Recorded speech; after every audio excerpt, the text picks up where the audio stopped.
la liberté de pensée, de conscience et de religion. Rumi emploie des expressions frappantes pour souligner l'importance de la pensée. Ô frère, ton être est à l'image de ta pensée. Pour le reste, tu n'es que des os et des nerfs. Si ta pensée est une fleur, tu es comme un parterre fleuri. Mais si elle est faite d'épines, tu n'es que ronce à brûler. Il voit la pensée à la source de toute forme d'amélioration. L'homme peut se réduire à la pensée. Ô frère, tu es seulement cette pensée. Pour le reste, tu n'es qu'eau et veine.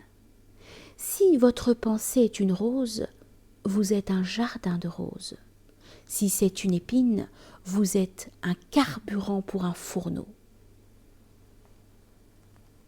Cette approche amène Rumi à cette formule-ci, qui dit « Liberté dit droit de penser librement et droit d'exprimer librement le fruit de sa pensée sans se voir opposé d'obstacles ou d'interdictions. » Rumi n'accepte pas le délit d'opinion d'un point de vue juridique. Selon lui, il n'y a pas de répression dans les pensées, dans le monde des pensées. Est la liberté, car les pensées sont subtiles et on ne peut pas les faire passer en jugement. Birsay Exkik Jibi. Rumi aime l'être humain de n'importe quelle religion, secte ou nation, car il voit en l'homme un être supérieur qui porte en lui la marque de Dieu et respecte toutes les religions et tous les fidèles. C'est pourquoi des gens de tous âges, musulmans, chrétiens et juifs, ont partagé le même sentiment d'affection lorsque Rumi est décédé. Une source ancienne, Aflaki, décrit ainsi les funérailles.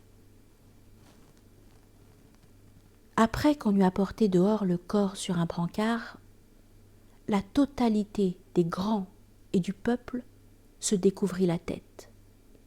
Les femmes, les hommes, les enfants étaient présents. Il s'éleva un tel tumulte qu'il ressemblait à celui de la grande résurrection.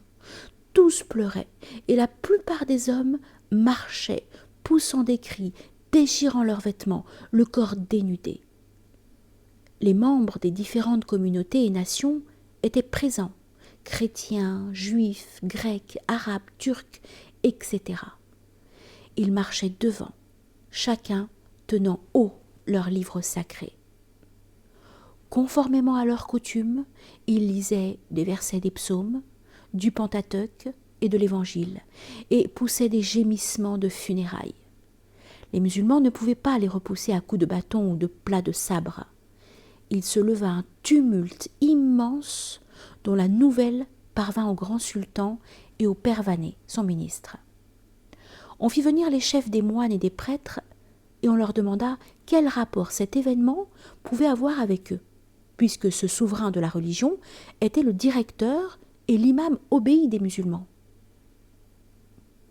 Ils répondirent « En le voyant, nous avons compris la vraie nature de Jésus, de Moïse et de tous les prophètes.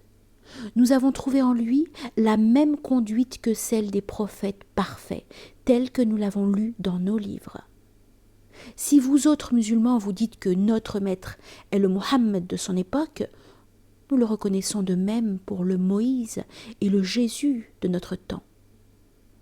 De même que vous êtes ses amis sincères, nous aussi, nous sommes 1000 fois plus ses serviteurs et ses disciples. C'est ainsi qu'il a dit « 72 sectes entendront de nous leur propre mystère. Nous sommes comme une flûte qui, dans un seul mode, s'accorde avec 200 religions. Notre maître est le soleil des vérités, qui a brillé sur les mortels et leur a accordé ses faveurs. Tout le monde aime le soleil, qui illumine les demeures de tous. » Un autre prêtre grec dit « Notre maître, c'est comme le pain qui est indispensable à tout le monde. A-t-on jamais vu un affamé s'enfuir loin du pain? Et vous, que savez-vous qu'il était? tous les grands se turent. Cependant, d'un autre côté, les lecteurs du Coran à la douce prononciation lisaient des versets merveilleux. Il s'élevait un murmure lugubre et douloureux. Les muezzins, à la voix agréable, appelaient à la prière de la résurrection. 20 troupes de chanteurs excellents récitaient les chants funèbres que notre maître avait lui-même composés auparavant.